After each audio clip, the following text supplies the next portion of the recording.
તો સ્વાગત છે મિત્રો મારા ફર્સ્ટ વ્લોગમાં। તો હું છું મોહિન શેખ અને હું જાઉં છું હવે કારખાના બાજુ। તો આપણે બે ગયા છીએ 2 ટાયરવાળી ફરારીમાં।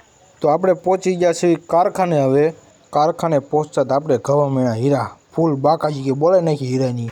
તો આપને લાગી ગઈ ભૂખ અને બનાવી નાખી ચા આપણે।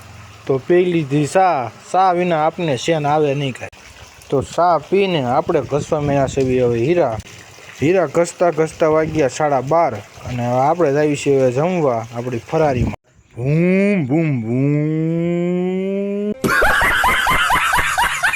વાગી ગયા છે 2 અને હું જાઉં છું હવે ફરીથી આપણા કામ પર કારખાના બાજુ। તો પૂજી ગયો છું હું કામે અને મેનેજરને આપને આપી દીધા છે મણ હીરા અને આપણે બોલે દીધી હીરાની બાકા। તો પી લીધું છે ચા અને ચા પીધા પછી જ આપણા હીરા હાલે। આ તો વરસાદે પાડી દીધી એન્ટ્રી ટૂ। તો મિત્રો આજનો દિવસ બી થઈ ગયો છે પૂરો। તો કાલ મળીશું નવા વ્લોગ સાથે।